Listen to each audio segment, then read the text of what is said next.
Alors bonjour tout le monde, bah ça y est, dernier musée, bon bah c'est un peu triste mais c'était génial. Et c'est je pense quelque chose que je referai, bah évidemment pas l'année prochaine parce que ça y est, tout est dans ma tête, tout est prêt et j'aime pas faire la même chose 2 années de suite. Mais d'ici peut-être 3 4 ans, c'est avec plaisir que je referai ce style de projet. Alors, pour les derniers objets, aujourd'hui on en a eu plusieurs. Alors, on a eu déjà, bon, ils connaissaient, mais une superbe montre à gousset qui était un grand-père ou arrière-grand-père d'une de mes élèves, une Canon. Moi, j'avais emmené ceci en cachant, alors je vais vous montrer, donc voilà cet objet-là. Voilà, il y a une ouverture ici et le haut s'enlève. Donc, aujourd'hui, ils m'ont dit que c'était donc pour râper d'abord le fromage, les légumes, les fruits pour faire du jus d'orange notamment, pour râper du bois. Alors j'ai dit mais qu'est-ce qu'on en fait après? Et il y a un enfant qui a eu l'idée de dire bah en fait c'est comme un rabot ou pour bah, pas poncer mais égaliser un morceau de bois. J'ai trouvé ça très judicieux. Il y en a un qui a dit que c'était un mini frigo. En fait ça a fait aussi penser aux cartons dans lesquels sont les yaourts apparemment dans les supermarchés. Donc il y en a un qui m'a dit mais je sais c'était pour mettre les yaourts dans les supermarchés. Il y en a un, j'ai trouvé ça trop mignon, il m'a dit bah en fait on ouvrait parce qu'effectivement ça se soulève là et on mettait de la salade dedans, donc vous voyez c'est pas très grand, et on secoue et en fait c'était l'ancêtre de l'essoreuse. Ça m'a beaucoup plu. Voilà, et donc j'aurais dit effectivement c'est une râpe à fromage et j'avais caché puisqu'il y a marqué donc la vache qui rit, épicerie, fromagerie. Je voulais pas rester sur quelque chose de trop facile évidemment. Donc, je leur ai montré, alors je vais vous montrer en début de semaine, j'ai trouvé, ma maman m'a donné une boîte avec des petits trésors à l'intérieur. Donc notamment, j'ai eu des petites boîtes à musique. Bon, là, il n'y avait rien à deviner, on a écouté, c'est l'Arlésienne. Une ancienne aussi de cette façon-là, avec la petite poignée. Et dans cette boîte, il y avait également deux petites choses. Alors, je vais sortir. Voilà, alors, il y avait, donc ça, on en a parlé lundi. Des espèces de pièces et donc moi je ne connaissais pas, j'ai fait des recherches et dessus il y a marqué bon pour 1 franc, voilà, et sur l'autre par exemple la petite bon pour 50 centimes. Alors sincèrement je ne comprenais pas, enfin je me suis dit bah c'est 1 franc ou c'est bon pour 1 franc, et derrière il y a marqué que c'est commerce industrie et il y a la date, mais bon je deviens vieille donc je ne lis pas trop. Bref, 1924, je crois, sur celle-là. Donc, j'ai essayé de vous montrer, je sais pas. Voilà, et donc là où c'est écrit... Non, je pense que vous n'allez pas bien voir, en fait. Bon pour 1 franc. J'essaie de tourner... Bon, bref. Et donc, ils ont dit... Alors, je dis, bah voilà, ça remplaçait les pièces, mais pourquoi, en fait, il n'y avait plus de pièces? Et je leur ai dit, je leur ai donné quand même comme indice qu'avant, il y avait la guerre.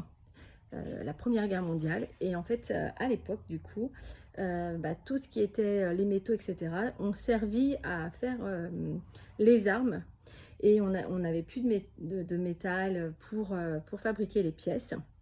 Donc notamment c'est pour ça qu'il y avait ces pièces qui sont hyper légères, mais vraiment ça pèse rien.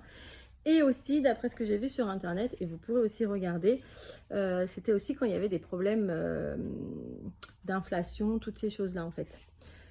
Voilà, enfin, aujourd'hui, donc la dernière chose, donc regardez hein, pour que ce soit bien précis.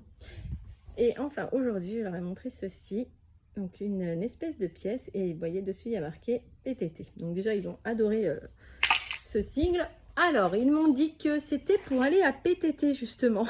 Ça m'a explosé de rire. Donc, non. Que c'était l'ancêtre du ticket de métro. En fait, que quand on prenait le métro, on mettait cette espèce de jeton. Ils m'ont dit que c'était pour payer le péage à l'époque, que c'était pour mettre dans les caddies, donc non, il n'y avait pas de jetons, que c'était pour faire des jeux à la fête foraine, que c'était un peu l'ancêtre de la carte bancaire pour retirer de l'argent. On allait à la banque et on montrait cette pièce et on pouvait retirer.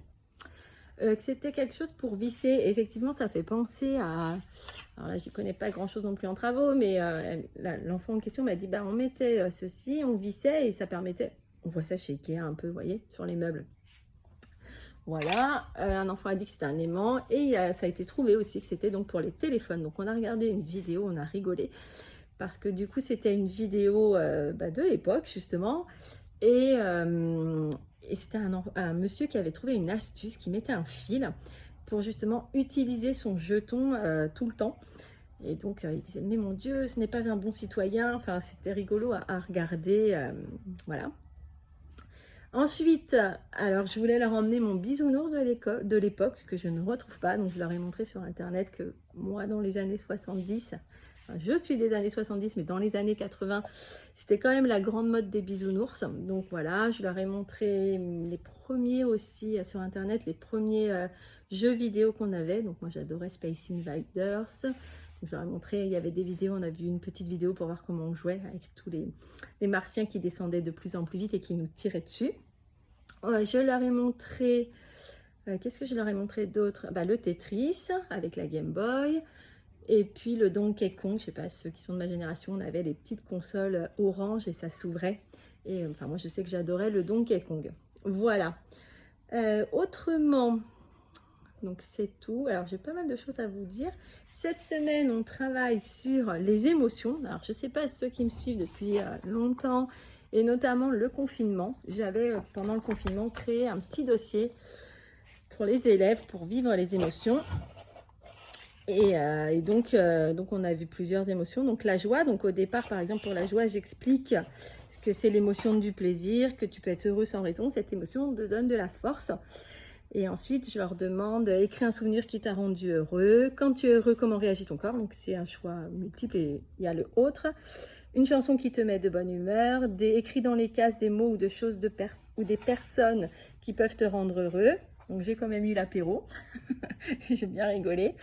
Et toi, que peux-tu faire pour rendre les gens autour de toi heureux? Et enfin, dessine la joie. Donc, en fait, j'avais fait ça sur toutes les émotions. La peur, où ils écrivent leur peur dans des montgolfières pour qu'elles s'envolent. La surprise, donc je pose des questions, enfin il y a des petites choses à compléter. La colère, la honte, la fierté. J'avais fini avec l'article du journal où on marque qu'est-ce qui pourrait te rendre fier, qui passe dans le journal à propos de toi. Le dégoût, donc là on a des assiettes, je vais vous montrer rapidement, des assiettes, et il faut mettre ce qu'on n'aime pas. La honte, la tristesse, l'amour. L'amour, on va le faire aujourd'hui pour le finir avec la jalousie. Il nous reste 2 fiches. Du coup, voilà. Donc ça, c'est sympa et je trouve que ça finit bien l'année. Et puis, je crois que c'est tout. Ah si, et je leur ai dit, alors maintenant qu'on a fini le musée, de tout ce que l'on a vu cette année, qu'est-ce que vous auriez aimé avoir, ou vivre à cette époque-là? Et donc, ce qui est ressorti, mais en grande majorité, c'est les océans. Et voilà, donc c'était sympa. Il y en a aussi qui ont dit le téléphone. Les premiers téléphones aussi portables, ils m'ont dit on dirait des talkie-walkie, c'était trop bien. On a eu le boulet de canon aussi qui a plu beaucoup pour les garçons. Voilà, donc un peu triste que ça se termine, mais aussi contente parce que, comme je l'ai dit au départ, c'était un super projet. J'aurais aimé faire beaucoup plus. Bon, voilà, ça passe trop vite. Alors, notamment en production d'écrit, je pensais pouvoir faire le dernier projet en production d'écrit justement en lien avec tout ça, mais non, pas le temps. Apparemment, vous n'avez pas trouvé ma petite baguette magique pour arrêter le temps, donc ça sera pour plus tard, une autre année, ou on verra bien. Voilà, en tous les cas, merci d'avoir suivi tous les jeudis le musée. Un petit coucou à Zaza qui suit tout et donc qui est une mamie que j'ai connue via les petits artistes depuis maintenant 3-4 ans et que j'ai en MP souvent et que voilà, j'apprécie énormément, donc un coucou à Marie aussi, pareil, avec qui j'ai sympathisé sur les petits artistes, donc merci Marie d'avoir tout suivi, tes commentaires, c'était super, ça me faisait vraiment plaisir.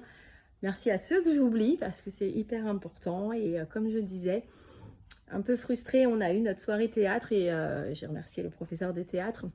Et en fait, je trouve que il faudrait un mot plus fort que merci. Donc voilà, si on pouvait inventer un mot, parce que je trouve que des fois on dit merci, mais on ne se rend pas compte de l'impact. Moi, je voudrais que ce soit plus fort en fait. Voilà, c'était la petite partie psychologie. Voilà, et puis donc...